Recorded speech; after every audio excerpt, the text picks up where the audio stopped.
Good morning, everybody, and welcome to the 6th Annual San Diego Regional Alliance for Fair Housing Conference. We're letting folks into the room here, and so I'm going to say a few words as we begin to admit all of our guests. But thank you very much for being here today. We're really pleased to see such a great turnout. My name is Stephen Russell. I'm the president and CEO of the San Diego Housing Federation. This is, as I said, our 6th annual. I think we may have advertised as our 7th, but we were doing the math before we started the show here today. And it is our 6th. We've had some great programs over the years. Many of you I saw from the guest list that many of you have been with us each of these years. So you'll remember, I think our first year was Dr. Antwi Ekom from the University of San Francisco. He was our keynote speaker. We had Richard Rothstein, who talking about the color of law. And we also had Dr. Manuel Pastor to talk about a lot of the economic impacts, the drivers and impacts of inequity in society. Really great speakers. We have a great history here. And really we are honored as the San Diego Housing Federation to be partners with the San Diego Regional Alliance for Fair Housing in presenting today's conference. I do want to give, in addition to welcoming all of you here, I do want to thank our sponsors for today's event, the San Diego Housing Commission, the California Housing Finance Agency, and Citibank, all of whom generously contributed to making this possible. Of course, I will thank many times over the entire group of folks at the San Diego Regional Alliance for Fair Housing. It is really an honor to be able to work with you every year producing this program. And I will be introducing the president of the San Diego Regional Alliance for Fair Housing momentarily here. I also, before we go into that, I just want to give a big shout out to the staff here at the Federation for the work that they've done. I know Estella will give you, will thank her people, but I just want to thank our staff for pulling this together. Brooklyn, who is behind the scenes, making sure that all of you made it here safely via Zoom. But a really big shout out to Laura Nunn, who led the production of this program. And we wouldn't be here today at all without all of her really hard work. So you'll get a chance to hear more from her, especially tomorrow. But we really, I just want to give our heartfelt thanks. With that, as I say, we're really pleased to be the co-producer of this event with the San Diego Regional Alliance for Fair Housing. And so with that, I'd like to welcome to the stage the Executive Director of CSA San Diego County, Estella de los Rios, who is not just with CSA, but she's also a great community leader and president of the San Diego Regional Alliance for Fair Housing. Estella, the stage is yours. Thank you, Stephen. Good morning, everyone. As president of the San Diego Regional Alliance for Fair Housing, I thank all of you for joining us today as we unravel, explore, and share our thoughts on fair housing and segregation. April is a celebration of Fair Housing Month, and we are expanding on the 1968 Act, which prohibited discrimination concerning the sale, rental, financing of housing based on race, religion, national origin, sex, and as amended, handicap and familial status. On April 11, 1968, President Lyndon B. Johnson signed into law the Civil Rights Act of 1968, known as the Fair Housing Act. Today, we are unraveling some of that segregation that exists in our communities. How does segregation affect housing? The effects of housing segregation include relocation, unequal living standards, and poverty. However, there have been initiatives to combat housing segregation, such as Section 8 housing programs. Racial residential segregation doubled from 1880 to 1940. Southern urban areas were the most segregated. Today, neighborhood segregation is more evident now due to 3 factors: health, education, and housing needs. Before we begin, I'd like to thank the subcommittee from the San Diego Regional Alliance for Fair Housing and the Housing Federation for all their contributions in making this conference a success. So again, welcome and enjoy day 1. Thank you, everyone. Great. Thank you, Estella. And I wish we were in a big room where we can cheer you on, but you know that our hearts are there and we're excited to be here. So thank you for those kind words. So this program this morning, we're going to have 3 guests. I'm going to tell you a little bit about each of them and then invite our keynote speaker to the stage. So our keynote today is Gustavo Velazquez, who is director of the California Department of Housing and Community Development. In this leadership role, Velazquez leads California's housing policy agenda and administers a wide range of programs that produce, preserve, and protect affordable housing and communities of opportunity across the state. Velazquez served for nearly 3 years as Assistant Secretary for Fair Housing and Equal Opportunity at the U.S. Department of Housing and Urban Development under President Obama. And during his tenure, HUD achieved groundbreaking enforcement victories in fair lending and in major housing discrimination cases. And Velazquez led efforts to promulgate the landmark Affirmatively Furthering Fair Housing Rule, a key tool for cities, states, and other HUD funding recipients to reduce inequality and disparities in access to opportunity. After Director Velazquez speaks, we're going to hear from Tyrone Buckley, who is the Assistant Deputy Director of Fair Housing at California HCD. He has a Juris Doctorate and a Master of City Planning from St. Louis, Cal Poly SLO. He's also, as I know him originally, is a former policy director at Housing California, so you may recognize him from there. Our third guest will be Ricardo Flores, who is Executive Director of Lisk San Diego, who previously spent 12 years as a senior aide to elected officials in Congress and City Hall here in San Diego. He's a City Heights native. He's both a friend and colleague, and I'll be pleased to welcome him to the stage after our first two speakers. So with that, I would like to welcome to the stage Director Velazquez. Gustavo, the stage is yours. Thank you. Good morning, everyone. Thank you, Steve. Thank you, everyone. Good morning, San Diego and San Diego region. I am very pleased to be here with you all today. Happy Fair Housing Month. We are coming to the end of another important celebration, 54th anniversary of the enactment of the Fair Housing Act. And as you may well guess, this aspect of housing policy is near and dear to my heart, having worked at the national level on these issues in the Obama administration. And every time I have the opportunity to talk about fair housing and how we can continue to work across government with advocacy always to further fair housing in our communities, is just a pleasure to be able to share my thoughts with you all. As you may know, it is the law of the land here in California: fair housing, fair and equitable housing, making it a front and center priority at every level of government and within communities across the Golden State. Before I came to California, I had the opportunity to work at the Urban Institute, where there's notorious the research coming out of this national research organization on how is the country moving forward with creating the conditions, whether it's through the important policy levers, zoning, land use, to just open up communities to housing choice. That's really the bottom line when it comes to fair housing. It's the individual choice that people have to live whatever they want. And we have a sad history in our country for decades, arguably generations, to create barriers to people because of the color of their skin or their accent, or whether they have families or whether they're disabled, just barriers to prevent people from accessing that, for being able to make that choice on their own.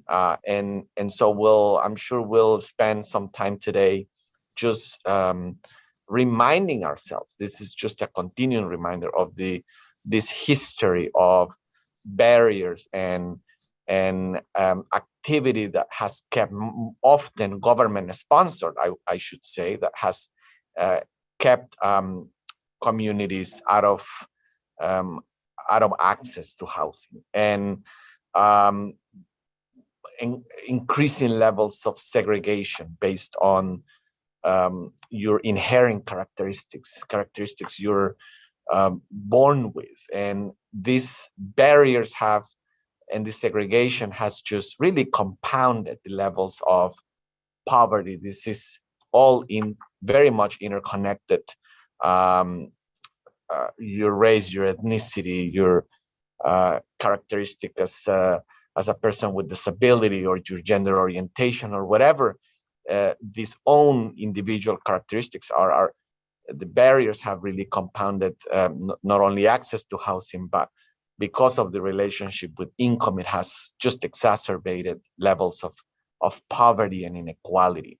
As at a time where inequality in our country is greater and greater, the have and have-nots, and this has the very much a potential risk for the United States not being the undisputed land of opportunity that we all know it is. And so California always has led the way as a place of innovation and a place where, for generations, people from all over the world come to pursue the California dream. However, we all define that dream. There is a California dream that has to be reanimated, and it has to be reanimated by creating a California for all, where everybody has sees a level playing field in pursuing their dreams. And housing is very much a lever that can limit or increase access to that opportunity in chase of the California dream. And when we see policies and practices that prevent the access of housing, which is tied to opportunity for many people, we're gonna have troubles in creating that California dream for everyone. So I just want to say, going back to, Steve mentioned the work in 2015 under the affirmatively fathering fair housing policy that President Obama put into place. Obviously, it was a huge disappointment when, after his administration, these efforts to advance fair housing were crushed by the following administration. Fortunately, we are back in business when it comes to promoting and enforcing fair housing with President Biden, Secretary Marcia Fudge at HUD, everybody kind of understanding that there's a lot of restoring that needs to take place at the federal level to put back in place important tools that advance fair housing across communities. The important aspect as Californians that we need to understand is that here in California, after the Obama administration took efforts to provide tools to local communities to dismantle segregation, immediately California, as an innovator, took the steps to codify into law our own California strong affirmatively fathering fair housing provisions. And even during the Trump administration, we continued to march forward with the strong legal requirements here in the state that would prevent jurisdictions from, turning around, looking the other way, and not paying attention to efforts to desegregate their communities. And by that, what I mean is communities taking a balanced approach to we have areas that have been neglected, disinvested. Of course, these communities have now been subject to new investments in the last few years, more economic activity. And so there's a new effect of areas that have been traditionally low income, with limited investments. Now they're turning the tide. The growth is accelerating, economic activity is picking up, and now we have the issue of gentrification and potential displacement of residents that have lived for many years. So we've been, when we say affirmatively further fair housing, we mean investments in those communities to ensure that people in those communities remain in place, remain in their communities. whenever there are communities that are continue to be low income, disinvestments, we have to invest more resources, more housing, more affordable housing there to spur economic development of other types. And of course, we also have the communities that have always been high opportunity with increasing job creation and a lot of economic activity, a lot of investments, usually affluent communities where we also want to create more affordable housing to give, again, going back to my earlier comment, just allow choice. You have to be able to have the choice to live in whatever community you want. So opportunity to create more housing in those high opportunity neighborhoods in order to give people choice to live there. So when it comes to affirmatively for fair housing, really what we're saying is expand the availability of opportunity across community through the creation of housing everywhere that gives people more choice. If you want to live in the community you lived before, you have that choice. If you want to move to another area because of higher proficiency in the schools, lower crime, you should be able to do that. So it's just a balanced approach of creating opportunity across all of our communities, any community, every single one of our communities across the states. That's really what furthering fair housing is all about, creating greater and greater choice. But I should say, going back, it was really something that the legislature that anticipated the rollback of federal requirements, codified again in 2018 through the passage of AB 686, this really important law in the state of California that created the framework for our state to further fair housing, promote inclusive communities, further housing choice, and address the racial and economic disparities through government operations, programs, and policies. Now,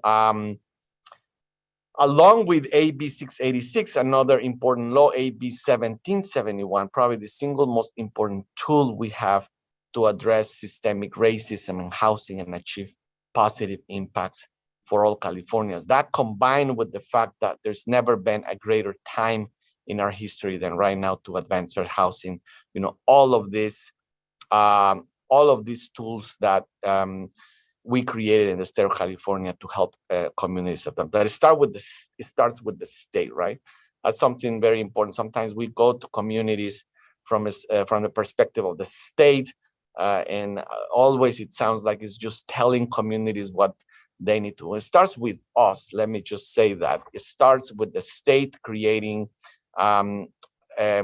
making changes to our own programs, making changes to the way that we conduct business at the state. And that's very important. For example, right now, the California Department of Housing is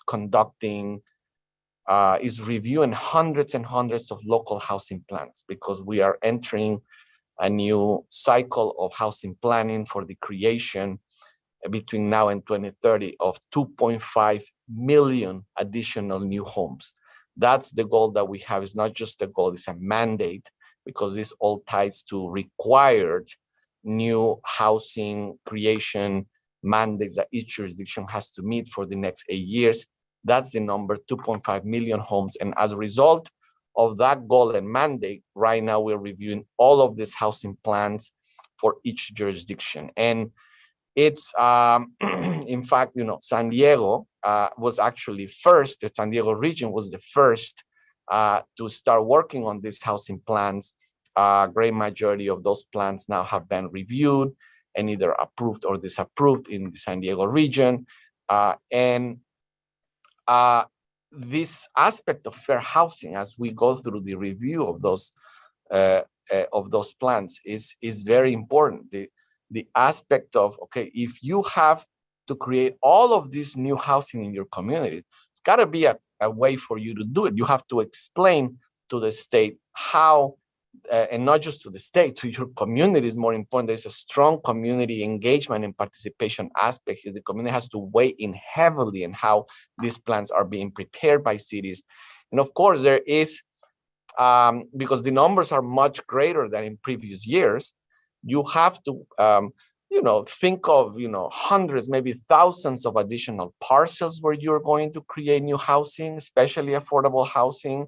You have to have proof additional capacity to create this new housing, ensure that the sites are realistic, right? That these areas where you're going to create the new housing are areas where you can actually be able to break ground on new construction of new housing. So we pay attention to these things, but it's not just about volume of units of housing. It's about how you go about planning to create all this new housing. And it is important to have, when you get to the how, very much a fair housing lens.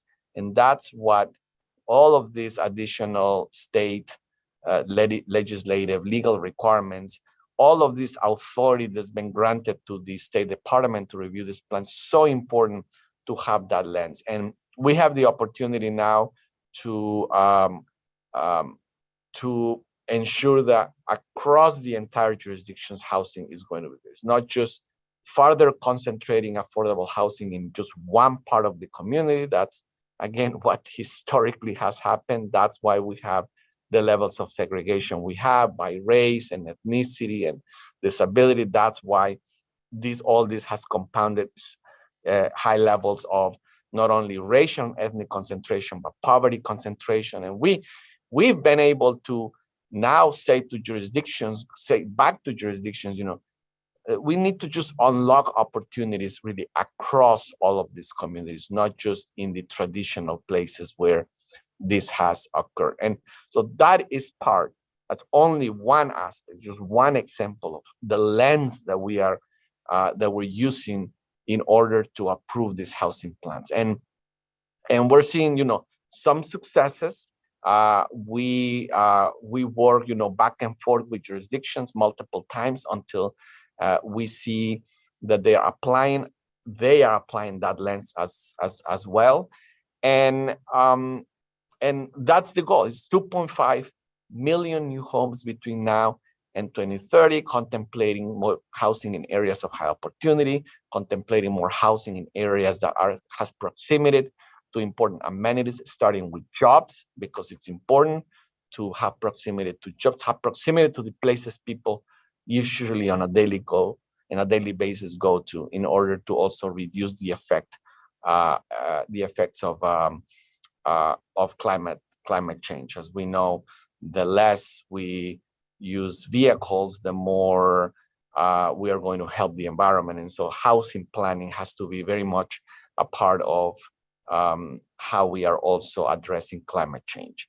And of course, housing that has to be many types of housing, different composition of housing for individuals, for families, single families, multifamily, the missing middle that a lot of people now are talking more and more about, just the variety of housing and where the housing is created.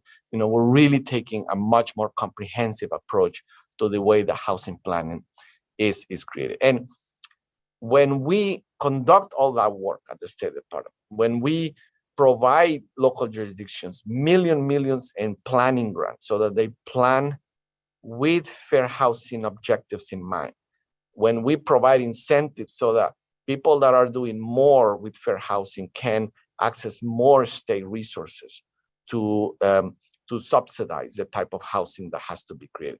When we're doing all of that, and still after all of that work, jurisdictions refuse to comply with our fair housing objectives, then we also have new authorities in the last few years that have been granted to us, to the Attorney General, to work together to hold these jurisdictions accountable. And that's also part of what we're doing right now and what we're seeing right now, a much more deliberate, intentional, forceful approach to housing accountability and enforcement. But it starts with ensuring that there is plenty of awareness and education and understanding of what these requirements are, these fair housing requirements are, in the communities. And we there's a lot of room for improvement here. Love to maybe in the Q&A session just to hear reactions of how people in the San Diego region are seeing fair housing taking a more a dominant kind of the approaches of government to using these requirements to improve the fair housing conditions in the San Diego communities. I think it will really important to hear people comment on that, because at the state level, we can work on all of these things that I'm mentioning, but at the end of the day, is local communities that on the ground are seeing the effects of improvements in fair housing, and so we really care about that feedback. We're appreciative always of that feedback that we hear from advocacy groups in local communities. Another important thing that I just want to mention is the policy framework, right, to advance fair housing. And we know that a lot of capital also is needed to create more housing. We are in a tremendous crisis of housing affordability, mostly because of shortages, because there isn't enough of it. So when there isn't enough of something, whereas housing on any other commodity, you're going to have increasing prices of something, because how can be housing not desirable? Everybody needs a place to call home. So of course it's a necessity. Housing is a necessity. Housing is a right. It's a human right. And so we know that when there is very little of it, prices are going to continue to escalate. And so capital is very important to scale the level of housing really across communities, especially coastal communities where we see increasing levels of homelessness because of the shortages. Primarily, there are other reasons to homelessness, but lack of housing is certainly number one reason why homelessness has become so acute in the state of California. But low-income people, working people that are just one paycheck away from losing their home, and then where are they going to go since these shortages are massive? So capital is very important. The private sector, of course, has to lead with a lot of help in the construction of new housing. But when it comes to addressing where the largest shortage is, which is on housing that is affordable for low and very low income people, that's going to require a lot of subsidy, a lot of state, federal resources in order to make that unit of housing work financially for the people that are creating the housing, the developers, local communities. And so I just want to say there's been tremendous level of investments from Governor Newsom to this issue of homelessness and housing, $22 billion last year to address homeless and affordable housing. We're seeing tremendous production right now, historic really production. Just to give you a sense, in the last 3-4 years, the level of state subsidy has put online, not a lot, about 5,000-6,000 new units of housing, which is just very, very small number. But in the construction pipeline, we have between 15,000 and 20,000 units that are right now getting built, and a lot of money right now that is going to create more housing. Of course, it takes time. It takes about 2-3 years from the time where all the funding is packaged together to create housing to actually have that unit, that new home online. It takes a few years, but we're seeing momentum. We're seeing an increase. We project that in the next year or two, permitting, the level of permits that local governments approve for occupancy of new housing is going to pick up. So capital is going to be very important. But I have to emphasize, when it comes to fair housing, to compliance with fair housing, it's going to be the right policy framework, and it's going to be the right implementation, state localities working together, and it's going to eventually take accountability and enforcement if we don't go far enough in dismantling patterns of segregation in creating that choice, creating housing across all communities, not just where historically affordable housing has been created. It really is all about, creating more opportunity to build housing everywhere we can. Now, I'm so pleased that we're also joined by Tyrone Buckley, our Assistant Director of Fair Housing. He has great expertise in especially in taking a deeper dive at what those requirements are, what we expect of communities to do. Under Tyrone's leadership and his entire team's work, we're miles ahead of where we've been in the past in providing the guidance, support to get this housing elements, these housing plans where they need to be. You'll be hearing more details about this ongoing work in a minute. We have a slew of guidance documents, technical assistance, and resources to help get these portions of the housing plans across the finish line. An incredible amount of work has been put into something on our website called the AFFH Data Viewer Tool, which assembles various data sources and provide options for addressing each of the components within the full scope of fair housing assessments. This tool is useful for local government planning, but is also an asset to organizations, advocacy groups. We want to democratize that to make democratize data and have you involved, explore this data, hold your localities and us as well accountable when you see very little progress. And this data dashboard just help you on see the progress across time. So it's something very, very important for you to see on our website. In addition to data tools, we have the newly released statewide housing action plan that calls for, as I just said earlier, the creation of 2.5 million new homes in the next 8 years.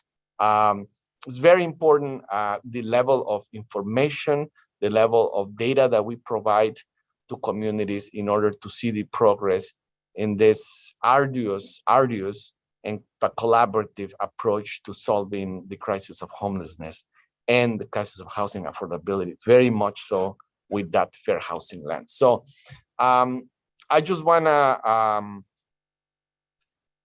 say thank you for the invitation. We haven't done a whole lot in this month in celebration of Fair Housing Month, so this just gave me a great opportunity to share with you a few words about the efforts to affirmatively further fair housing, some of the things that we're doing at the state level. I'm sure Tyrone will expand on that, but thank you for everything you do in the San Diego region. I know, communities vary a lot. It's a big region, just the city of San Diego with the diversity and richness of neighborhoods. And so I just wanna end by saying to all of the advocacy groups, the community groups, thank you for your persistence, for your continuing feedback, for holding everybody up and down the chain, state localities accountable for doing more on fair housing.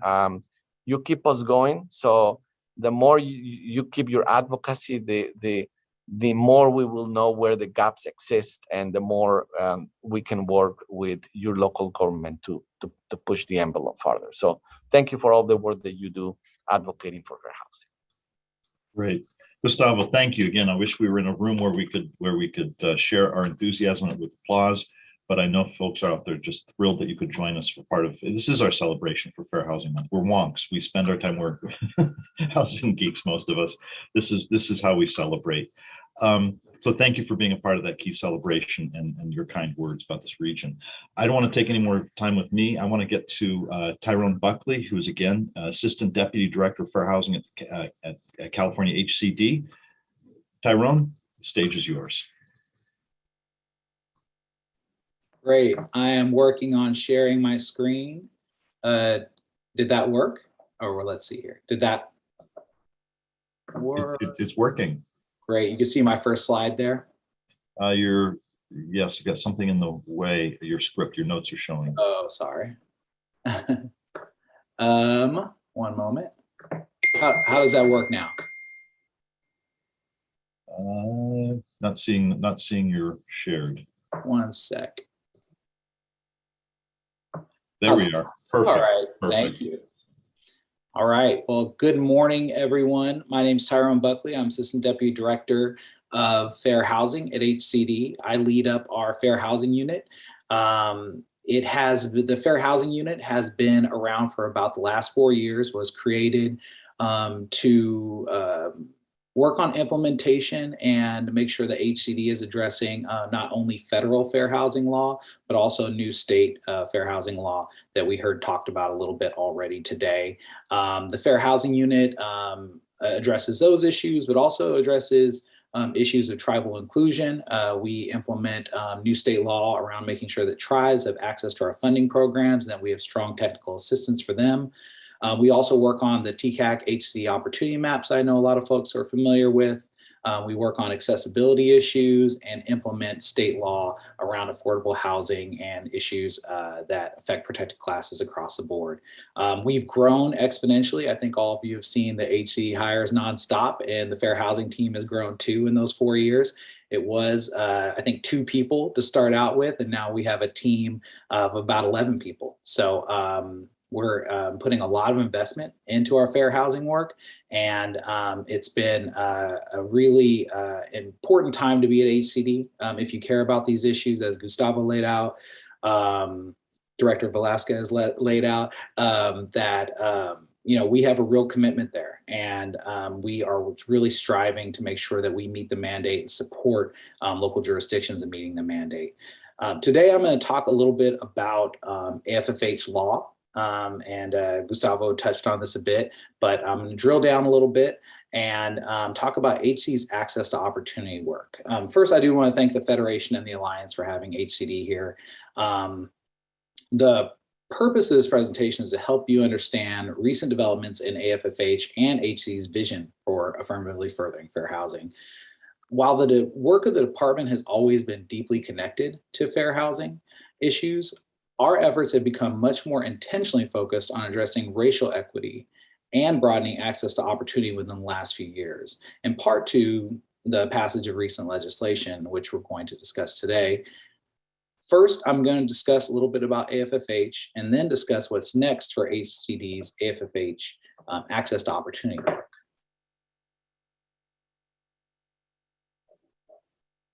So first, what is affirmatively furthering fair housing? As Gustavo laid out, we have, we now have AB 686, which is now the law of the land. It was enacted in 2019, and the intent was to codify that strong 2015 Obama rule on AFFH and state law. AFFH has had a very challenging history of implementation since the 1968 Fair Housing Act, and the Obama rule is well understood as one of the strongest efforts to meet really the spirit of that law and the mandate of that law. And so what we did in the state is we pulled the definition directly from the Obama rule. And so in AB 686, affirmatively furthering fair housing is defined as taking meaningful actions in addition to combating discrimination that overcome patterns of segregation and foster inclusive communities free from barriers that restrict access to opportunity based on protected characteristics. And the law goes on further to say the duty to affirmatively further fair housing extends to all public agencies, activities, and programs relating to housing and community development.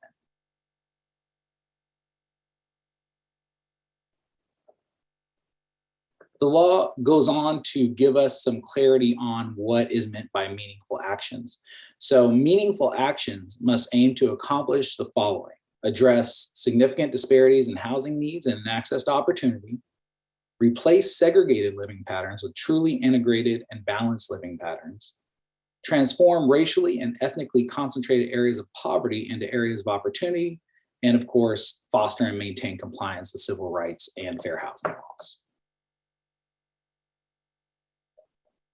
I know it's been covered well here today, but I'll just add, there's an explicit need for policies at AFFH. That is because despite half a century mandate and obligation to prohibit housing discrimination, forces driving residential segregation still persist today. In fact, the racially explicit practices were often replaced by more subtle methods to exclude people of color from predominantly white, higher resource neighborhoods, often through planning and zoning laws. Exclusionary zoning policies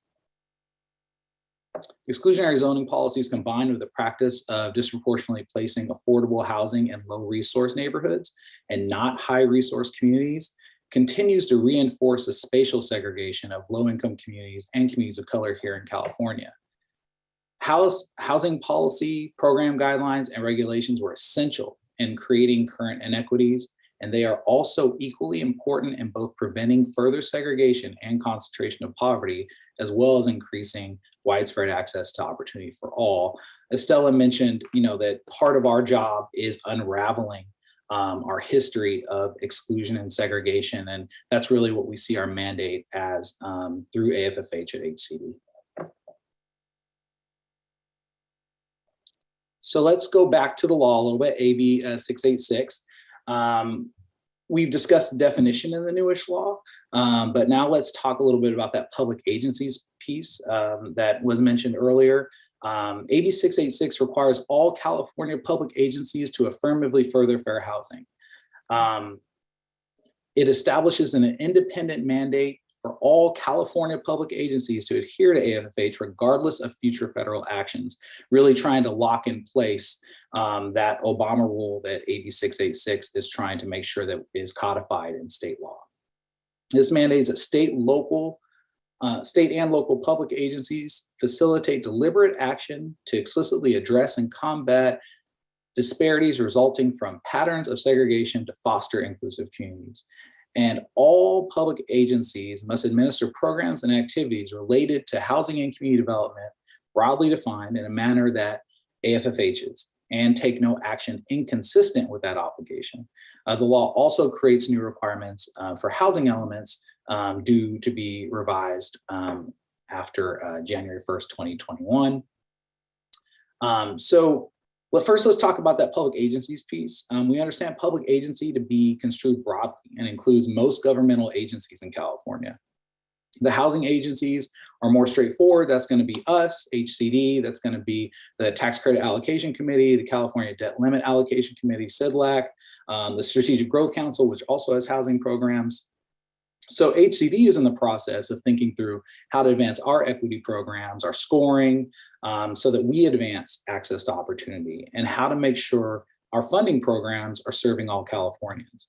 We are also thinking about barriers for developers of color in accessing our programs as well. On the community development side of that public agencies mandate, we also interpret that to be very broad. So any public agency that administers programs and activities relating to education, water, transportation, the environment are all subject to this new requirement because all of those things are part and parcel of community development. Many factors play into community development and many agencies play a role. They're also going to make sure that they are executing their programs and activities in a way that AFFHs. The bill also establishes new housing element requirements that Gustavo talked a bit about, and that applies to housing elements that are due to be revised after January 1st, 2021. So now all housing elements must include an assessment of fair housing and AFH, complete with analysis, priorities, and programs with timelines and metrics for implementation aimed at ameliorating fair housing issues over the housing element cycle.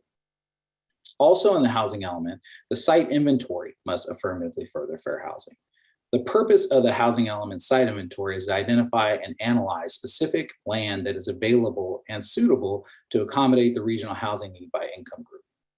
AB 686 requires that jurisdictions assess the extent to which the site inventory further entrenches or ameliorates existing patterns of segregation or the exclusion of protected class members. It should be informed and responsive to the findings in the AFFH analysis.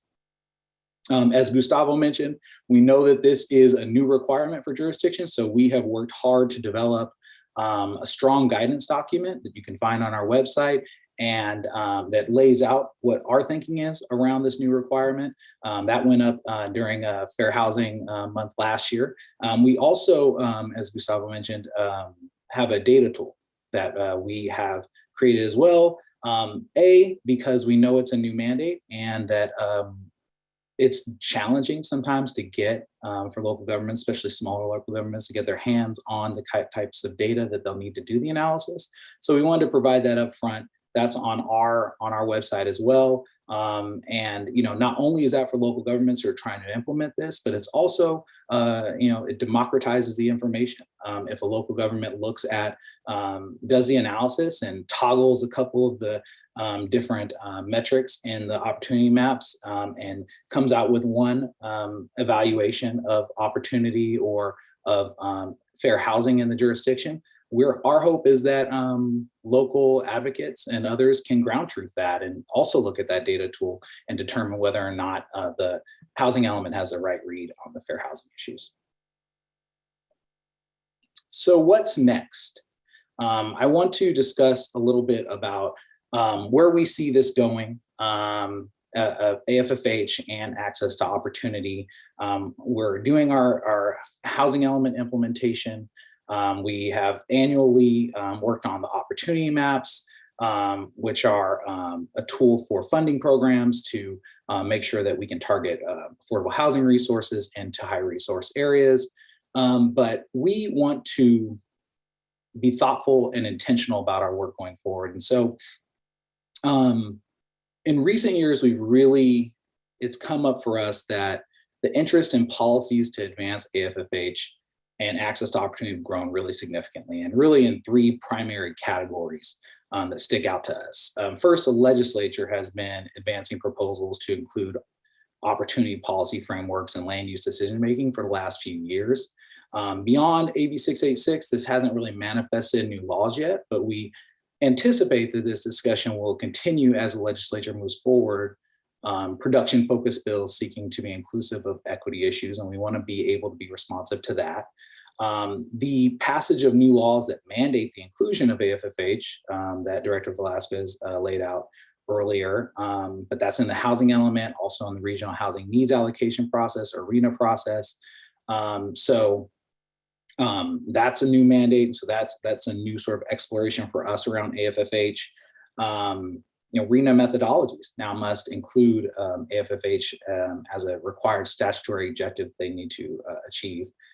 And then finally, we're seeing increased inclusion of AFFH scoring metrics in affordable housing programs. So when we step back and considered this increased interest, it became clear to us that we need to develop a broader framework that is inclusive of all the constituent parts of that definition of AFFH that we looked at earlier.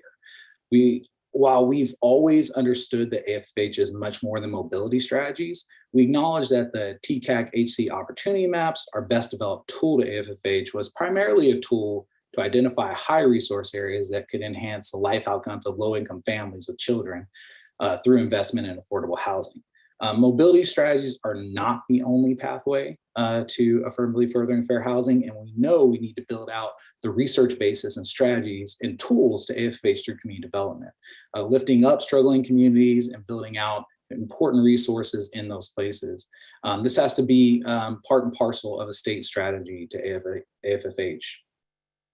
We also need to make sure that we have strategies to avoid displacement in communities going through gentrification. So to that end, we're going to begin a process this year to bring more stakeholders to the table to help us build out research-supported strategies to AFFH and all of the constituent parts of that AFFH definition and all the arenas that we're called upon to engage. The goal of HCE's expanded AFFH work is to expand our knowledge, our tools and resources to advance AFFH policies, address community development, place-based initiatives, the impact of community development corporations, strategies to offset segregation and other AFFH issues like displacement. And we also want to make sure that we're engaging stakeholders to inform our strategic approach. We know that there is a ton of history and hard work by many in our state to advance our affirmatively furthering fair housing agenda. And so we want to have the benefit of those stakeholders. And so we're going to be reaching out to those folks this year too. And we started planning for this, and we're going to be kicking off this effort this year. So that's what we're thinking as next steps. That's a little bit about our work so far. thank you for the time, and that concludes my portion of the presentation. Tyrone, thank you so much for that. It's as always, you speak with clarity and authority and spirit, and I appreciate all of that, because this is why we are here today. At this time, I'd like to welcome Ricardo Flores, ask him to join us for a community dialogue. We've got some questions here we're going to ask. I'm going to ask folks to put questions in the chat between myself and other staff here. We're monitoring those questions. We'll share them. So I've got a few questions to kick us off. And Director Velazquez, you're here as well. Please, if you can rejoin us. My first question is you. Ricardo, hello. Hello. Okay, and there's Gustavo, there's Tyrone. So the gang of us are here. So let me start off with the first question here for Gustavo. If I may, Gustavo, how does the statewide housing plan address the huge need for evidence-based data to help lawmakers make well-grounded decisions on housing policy?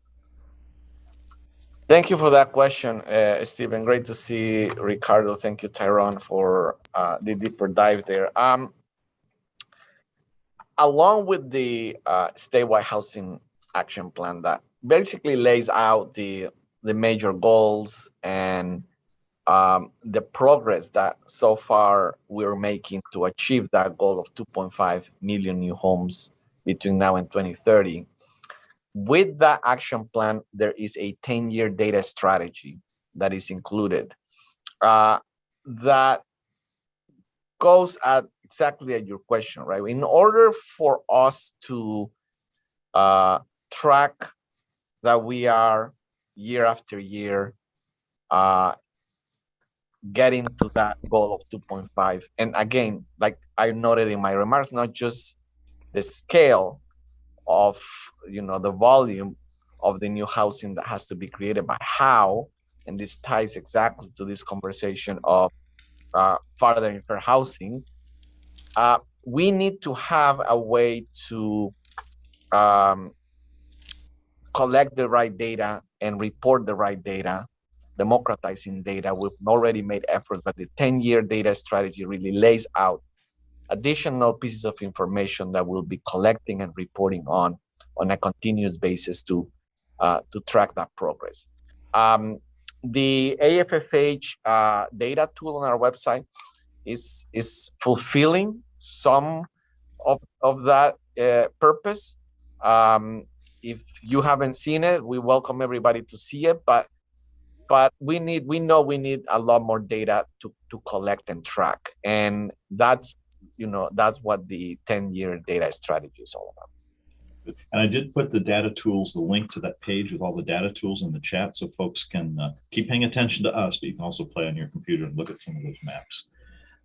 To follow up, Gustavo, if I may ask, in your remarks, you mentioned increasing building housing production in high opportunity areas as one solution for climate change in relation to affordable housing equity.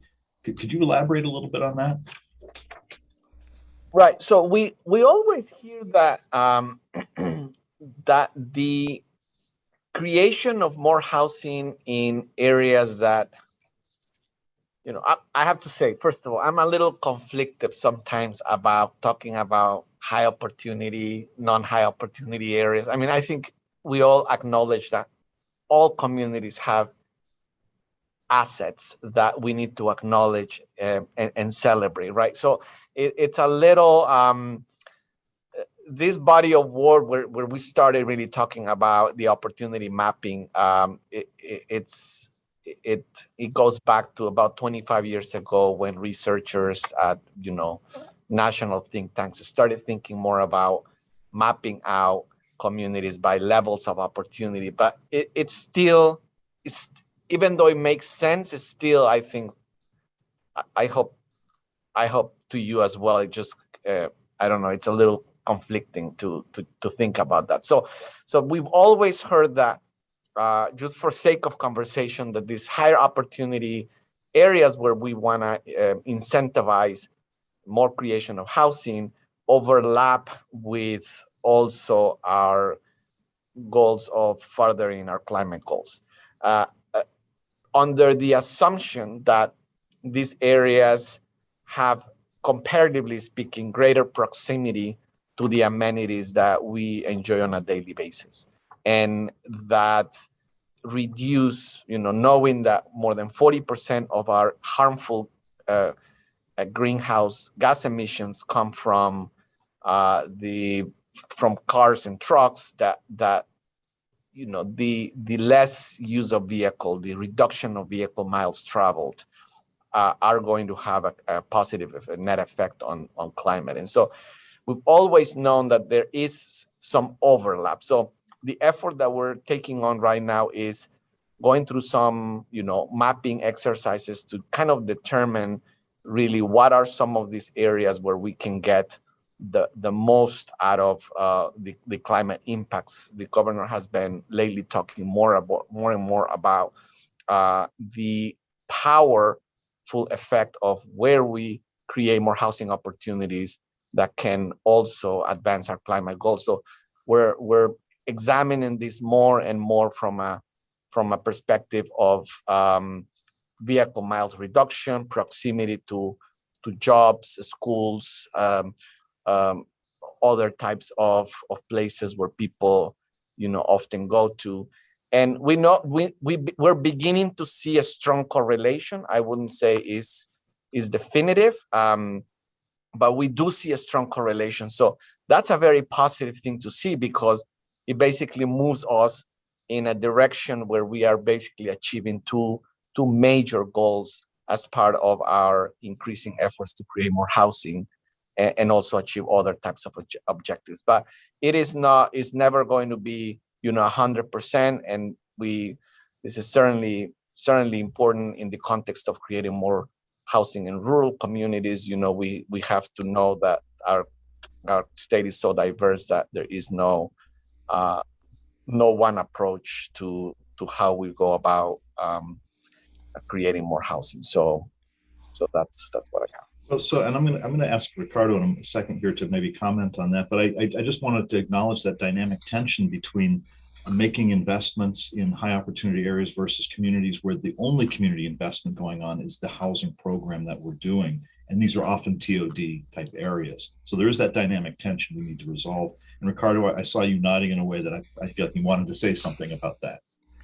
Yeah, no, thank you for having me here, and Director Velazquez and Deputy Director, Assistant Director Buckley, thank you for being here, and you, Stephen, thank you for putting this on. So yeah, no, I think that's a very good point. One of the things that we're trying to think about with these high opportunity areas, and I think Director Velazquez is absolutely right when he says all communities have some value, some strong value, especially in communities that we work in, where oftentimes the value of those communities, the culture that they're bringing from abroad, and the ability to market that culture for the pleasure and enjoyment and entertainment of all of us. But here, one of the things we're doing here in San Diego is that we are looking at trying to build housing in high opportunity areas. And the reason why we're interested in that, middle class housing for $500,000, the reason why is because, unfortunately, in the world that we live in right now, not all land appreciates equally. And so we have a grant program, the San Diego Black Homebuyer Program, where we're providing $49,000 in grant dollars, no liens, no recapture.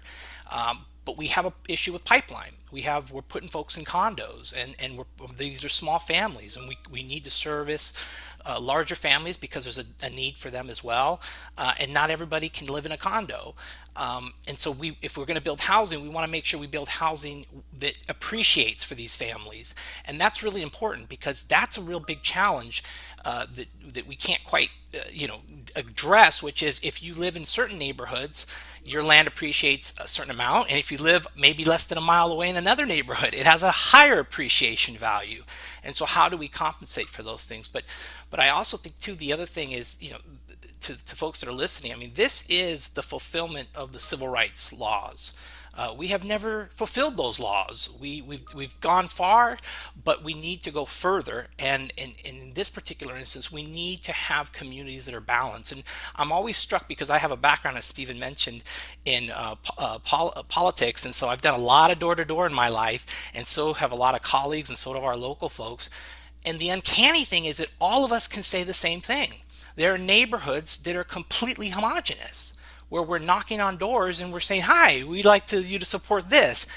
And yet the same looking family comes out every single time. And then at one point, it doesn't fit type. And this goes both ways. This goes for inner city neighborhoods and this goes for kind of our suburban, whiter, wealthier neighborhoods. And so as long as that pattern continues, we are going to have challenges as a country.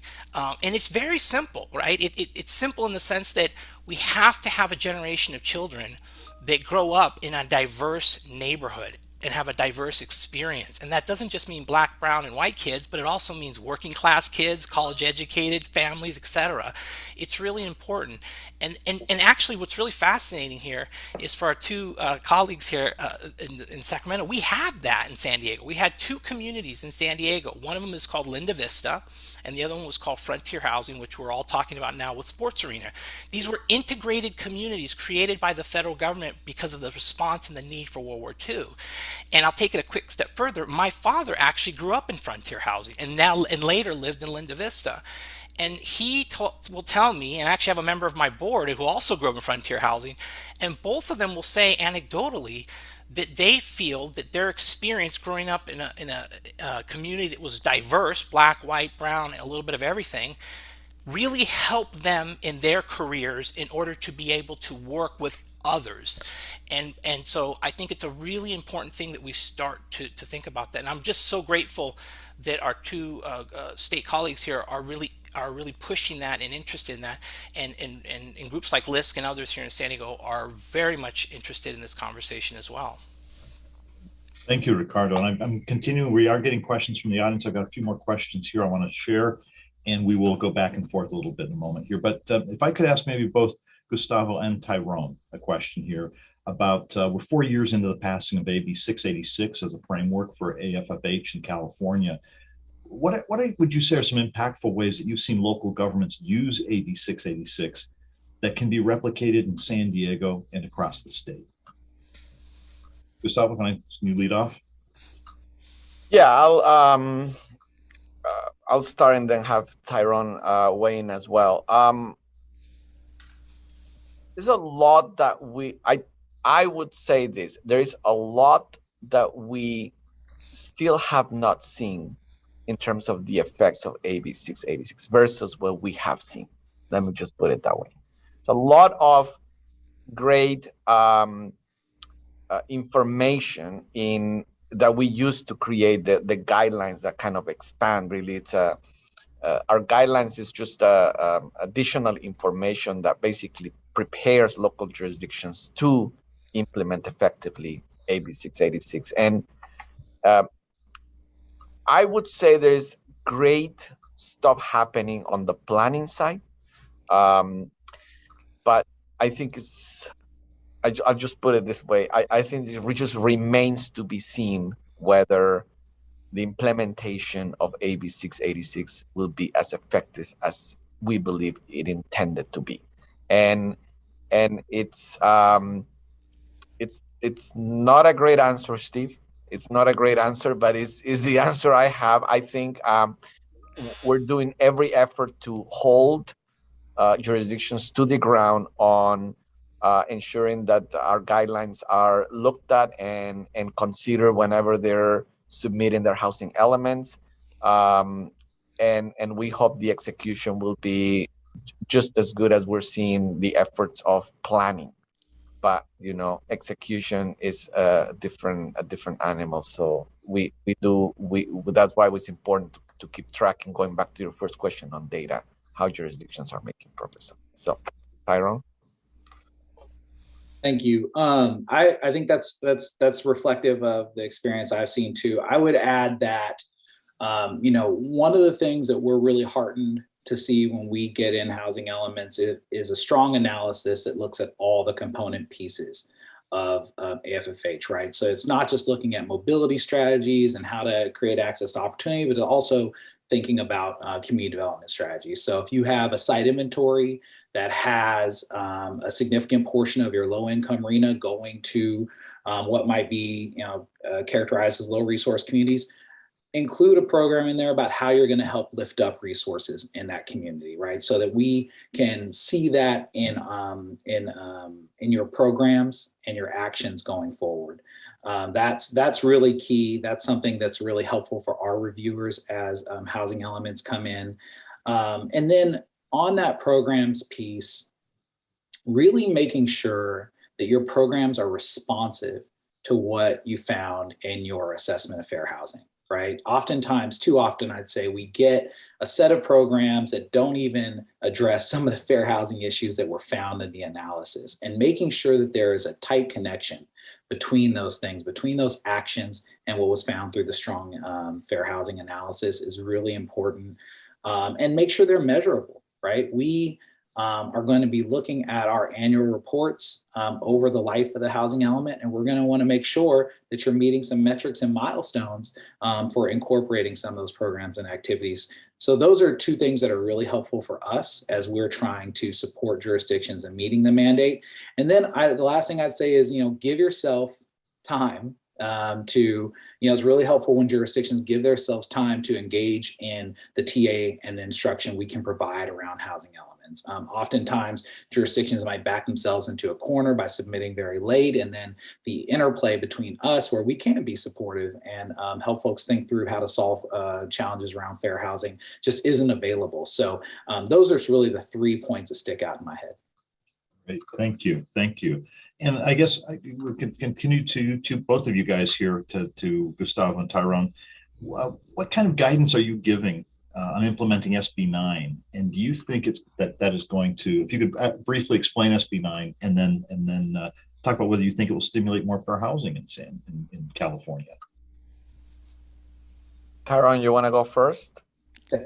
SB 9 hasn't been sort of the focus of my work so far, but I do think that as we're looking at jurisdictions implementing SB 9, we're going to be thinking about any potential impact it might have on existing low-income communities, right? So as we see that investment go in, and we see, hopefully see the development of more housing that takes advantage and starts to break up some of those single-family zone jurisdictions, that the communities that live there now still have an opportunity to benefit from that increase in resources and aren't displaced. So that's what I think we're going to be looking at as we especially see programs and housing elements that are working to implement SB 9 to make sure that jurisdictions are thoughtful about those kinds of AFFH impacts. Just a point, you would just add something, just a point of clarification. As the SB 9 legislation did not give HCD direct authority or oversight responsibilities. However, we very recently, if you go to our website, we published a fact sheet. This was something that we were asked by the legislature, because a lot of, as soon as SB 9 was signed into law, of course, there was a flurry of local jurisdictions reaching out to state legislatures to clarify a bunch of things. So we were asked to sort of lay out some basic facts of SB 9, what it does mostly. But I would say that very quickly, we started seeing some efforts by some local jurisdictions who clearly do not agree with SB 9 to begin meddling with other state mandates that very much, can easily cross the line with SB 9. ADU law is one clear example. Other authorities that we actually have oversight over. So in addition to that, we're working on a kind of an FAQ to inform localities what not to do if they are attempting to circumvent this SB 9 requirement, what not to do that can really have a spillover effect into violations of SB 330, ADU law, other things where we actually have jurisdiction over. So that should come out very soon. And it mostly will go, I don't know if that will be made public, but it will go to every local jurisdiction so that they understand that SB9, any efforts to try to prevent SB9 implementation in their localities can actually violate other statutes. Well, and Ricardo, let me turn the question to you in a different frame, which is, one of the ways we've seen ADUs as potential wealth building for communities that have not been able to realize the value of their assets. Can you talk a little bit about the positive side, promoting this as wealth generation? Yeah, no, absolutely. I mean, I think subdivision is really the key here. What I use as an analogy is, if Director Velazquez and I were going into a store to buy one orange, and the store owner said, I don't like nonprofits, so Ricardo, you have to buy 5 cartons of oranges. And Director Velazquez, I like the state of California, here's your 1 orange. That's what we're doing in certain communities. If you want to live in a certain community, you need to buy 5 cartons of oranges or rent 5 cartons of oranges, and in others, you don't have to.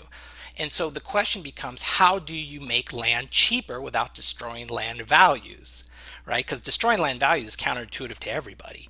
So the only way to make it cheaper is to allow you to buy less of it. And so we have communities where, again, to live in it, you have to pay 5,000 or 7,000 square feet. Well, we could allow 1/4 of that, and that would drop the price of land 1/4. And then you add the construction costs. So you could build a home in Point Loma, Kensington, and a lot of these neighborhoods for $500,000, where currently one sits for $1 million. That's the kind of stuff we have to start to think about. And subdivision is very powerful because it gets to that point. And remember, that was the way we got into this mess, was by saying, if you want to live here, you need to buy more. And it worked. It wildly worked because, again, neighborhoods are very homogeneous. And this isn't just in San Diego or the state of California. This is all over the country. I tell folks all the time, tell me a neighborhood where you're from. Tell me what the neighborhood looks like, and I'll tell you who lives there. I'll tell you the race of the people that live in that neighborhood. And usually I'm pretty right. How is that possible? How is that humanly possible that I can do that? Well, it's because we've created these patterns, and we really haven't disrupted these patterns.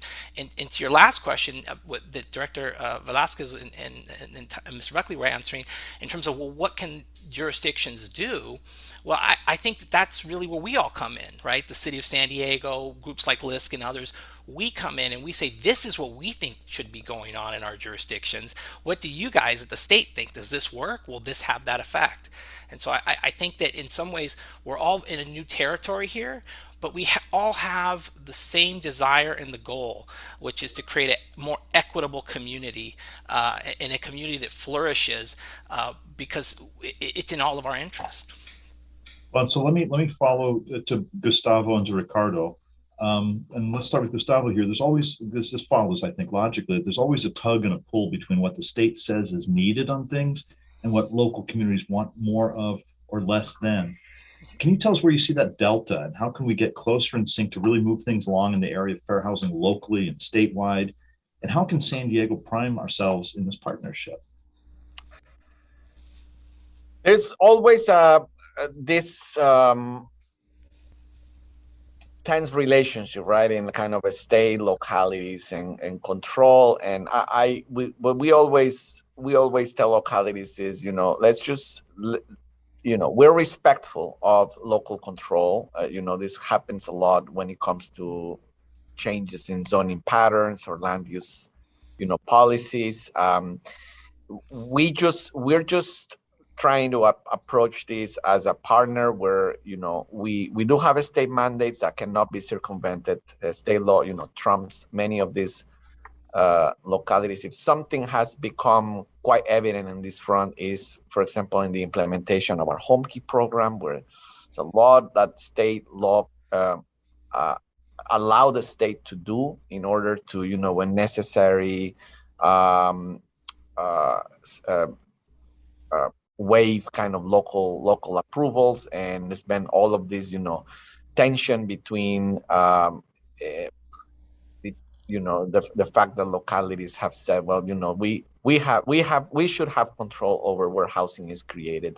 These are local matters, local decisions. And for the most part, we do wholeheartedly agree with that divide and our kind of our federalist approach within its the state. the state constitutional framework. But I do think that state mandates are very important for what we're trying to accomplish. We're all together in alleviating the crisis of housing affordability and the crisis of homelessness. And the tense back and forth is going to be there. But we just want to make sure people understand how drastic the crises are and how every locality has to comply with the state law. And short of that, we are respectful of local control, and we do believe that localities should establish parameters in which they decide where housing goes. So Ricardo, your take on the struggle between state and local, the dynamic tension there.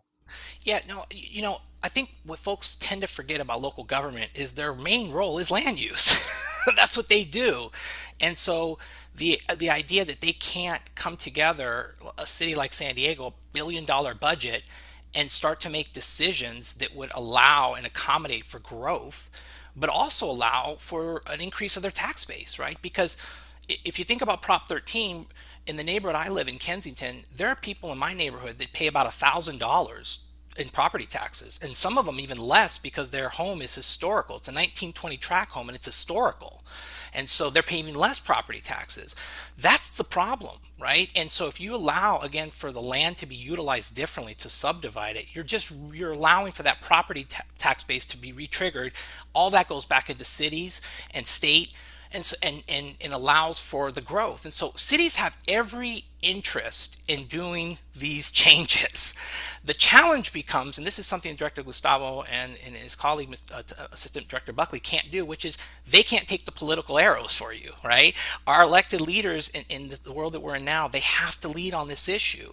But the good thing about it is that the cities will benefit, their communities will benefit, and even the communities that say, we don't want change, we want to leave our neighborhood the way it is, these people will benefit, because the land's value is only predicated upon what you can do with it.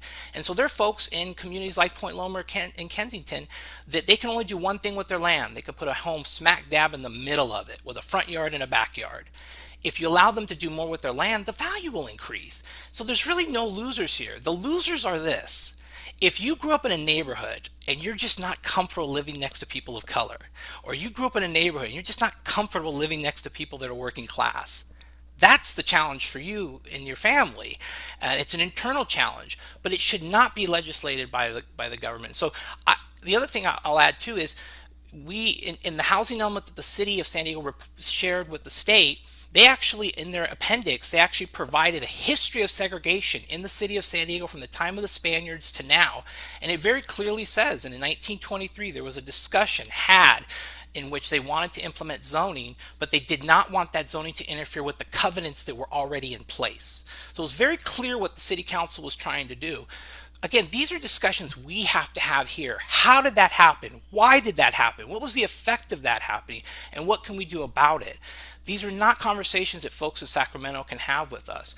What I'm grateful for, folks in Sacramento, is that they've put a guidepost and that they've said, we are going to keep an eye on this guidepost. And they have. And they're working with groups like Lisk and others who say, hey, wait a minute, this doesn't seem to make sense. Does this make sense to you all? That's really important. But again, when I look at our local government leaders at this point, I can only say that all of them look at segregation, inequality as moral issues. And if they are moral issues, then they have to be addressed, because that's a very strong statement to make. Super. Thank you, Ricardo. So I want to acknowledge that Gustavo has a 10:30 hard stop. We can continue a little bit past that, but I want to take a couple audience questions here while you're still here, Gustavo. So these are wild cards. But I guess one question from Nancy Restrepo Wilson from Father Joe's Villages, asking about the timeline for assessing how your work is progressing. Do you have statutory reporting deadlines or monitoring deadlines to know that you're on track or that we're off track? Yeah, well, the one very important deadline that we keep an eye on is the annual progress reports the local jurisdictions provide to the state housing department. And it's a whole host of data points that we ask of local jurisdictions, require of local jurisdictions. And these annual reports then get summarized as a statewide and then reported. But we, of course, have the data jurisdiction by jurisdiction. One of the reasons why I like to use the progress on annual progress reports is it gives us a sense of how much housing is being created that is deeply affordable. The type of housing for folks earning, very low incomes. We use the area median income as a barometer. 30% or less of the area median income, very low income. Working families, even 50% or less of area median income in the city of San Diego is someone earning, just really a low wage worker, and that is where the largest gap in supply of housing is, because it requires a much stronger level of all the types of subsidies in order to create that kind of really expensive housing. Some of this housing has to be accompanied with supported services for the families that live there, and so it's very expensive to produce the housing. It's where the biggest shortage is, and so the annual progress reports gives us a very concrete time by time account on how far behind we are. Let me put it that way: how far behind we are in creating the affordable that is for the working poor. And so, but that's just one data point that we concretely track. Our website, again, in the data dashboard, has other really good stuff that comes out of the annual progress reports collectively across the state. Thank you. Well, I'm going to open this to whoever would like to answer, but there's a question from Rachel D. is whether there are systems in place to monitor the ethics of property management companies, specifically when it comes to raising rents or establishing high income requirements for rental approval. And can you speak to which systems that might be in place? Anyone else wants to? Rent registry is something that I think some jurisdictions look at just to kind of keep an eye on what's happening in their communities. One of the things that Gustavo and his team have been doing really well is the California Rent Relief Program. And if we had these rent registries all over the state, we would probably be able to communicate easier with folks that are out there and to find that. And again, this is just data. We're just trying to collect data, right, to understand what's happening in our market.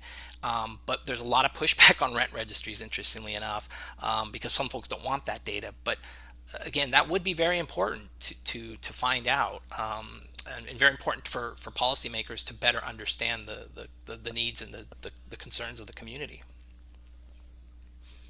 And then let me ask another one here. That's what is the state doing to break barriers for individuals who have a felony background?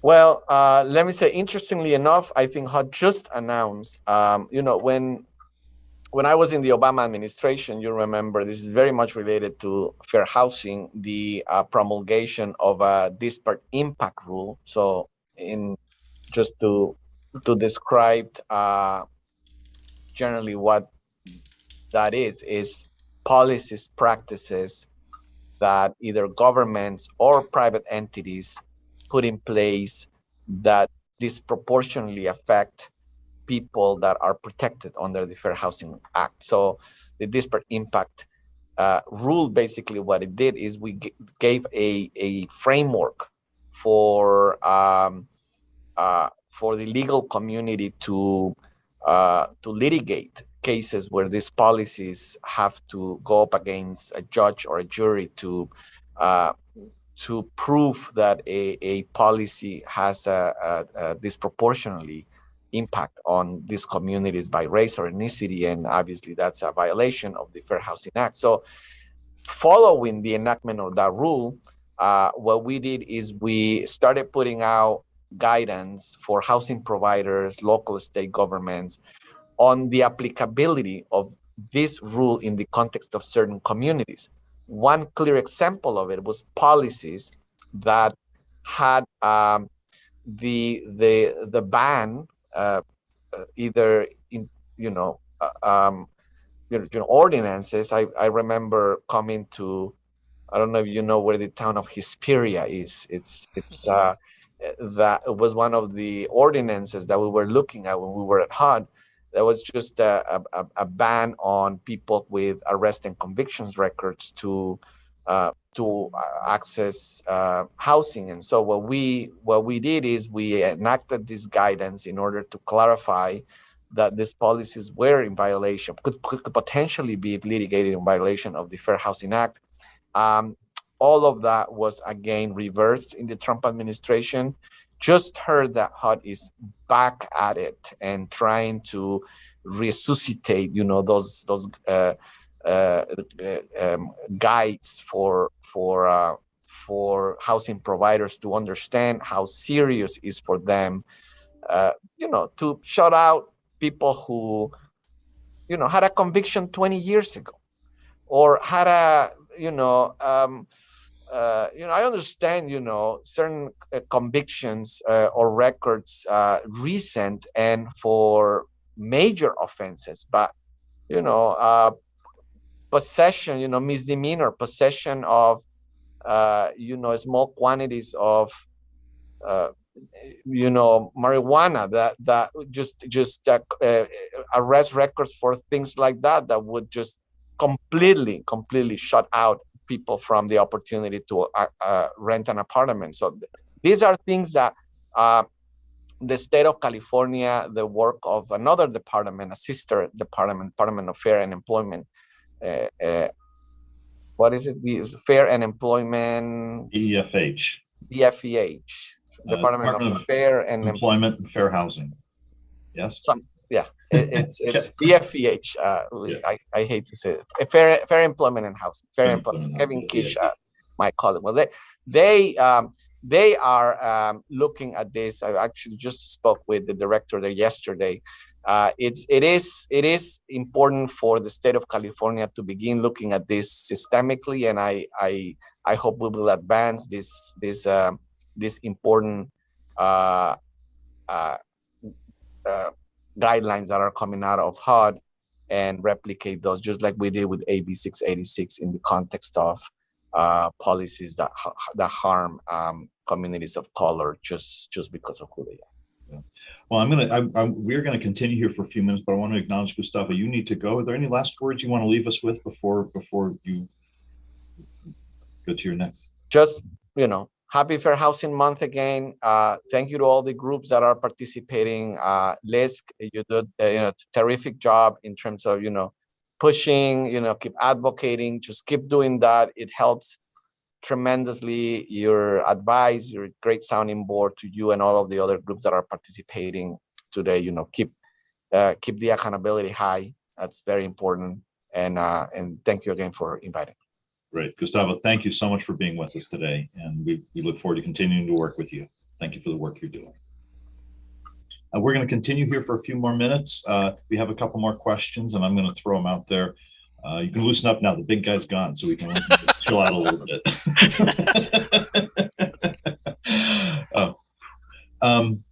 So Gustavo was wonderful, so I shouldn't joke here, but I should. I have questions that I'm going to start throwing this toward Tyrone here. Is how do private developers who build communities diversify their applicant pool to include BIPOC individuals without violating fair housing standards? Are there ways of expanding the pool of applicants and successful applicants for apartments and for home purchases? Again, yeah, I mean, I wouldn't hazard to give anyone legal advice, but I would say that I think that affirmative marketing is something that's been sort of a tried and true approach to making sure that you reach populations that don't usually apply for your programs. I think from a fair housing perspective, generally what we find is if folks do an evaluation of the folks who have been able to take advantage of that opportunity in housing, especially in high resource areas, while there is some diversification that happens in affordable housing in high resource areas, it often goes in majority white areas to majority white people. And so I think that if a housing provider that wants to reach, wants to sort of justify reaching out to to a broader set of the community, I think they can probably just do an analysis of who they're reaching now. And that generally justifies being able to say, whoa, we need to do some affirmative marketing because we're underrepresented for different protected classes. So that's been my experience. Well, let me follow up on that really specifically from Dolores here. Would the state ever consider requiring all projects with state or other funding to have an affordable housing, fair housing marketing plan? It's currently required by HUD for multifamily, but can the state do something along the same lines? I'm not sure. I think, I think one of the things that folks, we have a lot of agency, and we've actually been given much more agency at HCD and really being a leader in housing policy in the last few years. But, one of the things I've learned, as Stephen mentioned, I was previously a policy director at Housing California. And one of the things I've learned as I've come on is that to state service is that, we are often implementing the mandates of the legislature, of the governor's office. And I think that, those types of policies that advance something like that, that would match up are things that usually come from the legislature and we end up implementing. We obviously are a voice in that discussion, and we try to lift up ideas that we think are helpful to achieving the mission. And I think that idea is one that's reflective there. But that's something I think that would move through the legislature and not through state government. And that's a distinction that I don't think I fully understood until I came on to the state. Ricardo, would you like to comment on that? No, for folks in San Diego, we want to do that. That's what we want to do here in San Diego, and you're in this community. Like I mentioned, we have a Black homebuyer grant program, $49,000 to families that are eligible, or families that are living and buying Black families in San Diego County, and we've done 19. And so again, we have an issue with pipeline, and so our goal is to partner with Habitat for Humanity. And build housing in neighborhoods, any neighborhood really, but ideally in neighborhoods where the land appreciates greater, better schools, all of that stuff for our families if they so desire, and provide that to them. The big barrier we have is zoning. We cannot build on a 5,000 or 7,000 square feet parcel of land. It's too expensive. We need to make it smaller. And so, I think, again, the idea here is there are good ideas out there, and especially, I think, coming from San Diego, just kind of knowing some of my YIMBY colleagues in the Bay Area, and we can provide that to homeowners. But the interesting thing is, if we do the same thing for our program for Black home buyers, we're actually opening up for anybody, for middle class families as well, because the need and the desire is so great. So I would just say to folks that if that's of interest to you, let me know, because we want to ask our city council, let us build these things. Let us build this product. Let us build a $500,000 home for these families. And what's important is these are fee simple homes. These are not homes that join to joining walls and whatnot, because condos can be challenging. And I will just point out that our 11 o'clock session is going to be on fair housing and home ownership, with a panel just on that topic. And so we'll even hear more about that. We're rapidly approaching the end of our session here. And I just want to ask, first I'll ask, Tyrone, if you had any last words you wanted to, you've got 150 or so local advocates here, people eager to take up arms, well, metaphorical arms, to take up the cause, the banner. Is there support that you would need from our region, things we can do as a region that would make the vision for your job even easier to achieve? Yeah, absolutely. I'd say that, so my unit implements RENA. So we issue determinations and review methodologies. Also, within the housing policy division, where my unit is housed, we're reviewing housing elements. And I can't reinforce enough how important it is to get those letters from the community about what's actually happening in the community. The evaluation locally around RENA, around housing elements, really informs our work. As much as we try, but especially during COVID, we're not getting down to jurisdictions as much as we did before. And and we're also we've hired a ton of people, as I mentioned before. A lot of those folks are new to review of RENA and housing elements. And so when we get a letter from a jurisdiction and from advocates in a jurisdiction or a constituent in a jurisdiction that can give us greater insights into what we're seeing in that housing element, what the shortcomings may be, what they got right even, all those things are really valuable to us and are often the things that initiate further discussion with jurisdictions. As we have been looking at housing elements, I don't think there's been a housing element yet that hasn't come back to the jurisdiction with findings about what they need to do better. And some of that is based on things we learned from letters, right? That got highlighted from letters where we learned, oh, well, there really wasn't a lot of community engagement here. And they had one meeting, and that just wasn't enough. And they didn't reach all economic segments of the population. That gives us an opportunity to start that conversation with the jurisdiction. Or, their site inventory is way out of balance and there's no justification for having all of that low income RENA in this particular place.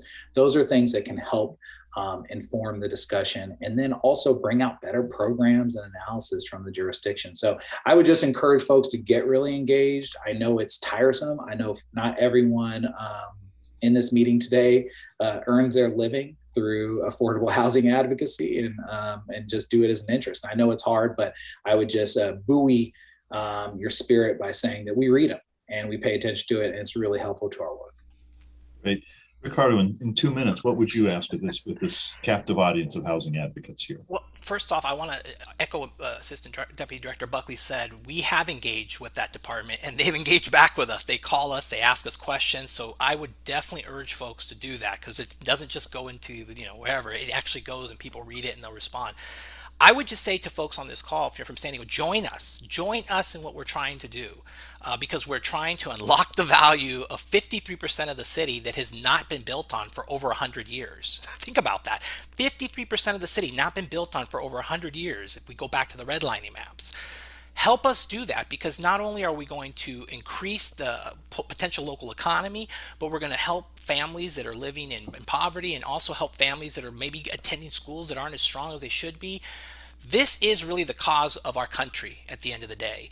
If we can't get this right, if we can't create a society that our Bill of Rights says we all need to aspire to, then what is the promise of this great country, right? Because it can't just be wealth. Wealth is nothing without having good moral values and other things and bringing people with you. This is the cause of our times. And the other thing is for the folks out there that are saying, you know what, I'm nervous, I'm scared of what you're going to do in my neighborhood. Nothing is going to happen to your neighborhood because all this happens very slowly. And so, again, urge you to join us, reach out to us on our website. But yeah, please join us in this great endeavor. Great, thank you. I want to read one comment because I think we've gotten everybody else's voices heard. Angela Rowe just thanked everybody here for this today. And her comment is that there needs to be an emphasis on the needs for families involved in child welfare services as a way of reducing foster care. And she loves the concept that housing is a right, especially for families. And so, Angela, I want to make sure you know you're heard here today. With that, I want to thank our two guests here, Ricardo Flores, who is the Executive Director of Lisk San Diego. Ricardo, thank you. I'm proud to call you a friend. Yes. Both. Thank you for being here and adding some of your fervor. Tyrone, as always, I'm sorry, I should say Assistant Deputy Director Buckley. Tyrone, it's great that you are here. Thank you for the work that you do, for that call for people to be engaged. This is why we are doing this conference today, so we are informed, we are engaged, and we can change the future. We cannot change the past, but we can definitely change the future. Thank you for the work that you do there. With that, I'm going to thank everyone for being here today. We're going to take a little bit of a break. Please be sure to come back at 11 for our session on fair housing and home ownership. Please, if you're going to be in that next session, you can do your survey after that. If you're leaving after this session, there's a link to a survey that's in the chat. Please be sure to do that. I also want to, what else do I want to do? Thank once again, so do our survey, yes. If you want to be engaged, sign up for the San Diego Housing Federation Weekly Brief. We will alert you to opportunities to comment on some of these policies and programs. Most of you probably already get those weekly briefs. If not, go to housingsandiego.org, and there's a place where you can sign up for a weekly brief. I'm going to thank our sponsors one more time, the San Diego Housing Commission, Citibank, and California Housing Finance Agency for sponsoring today. Thank you, everyone, for being here. We'll see you all back here at 11 a.m. Thank you. Take care. Thank you.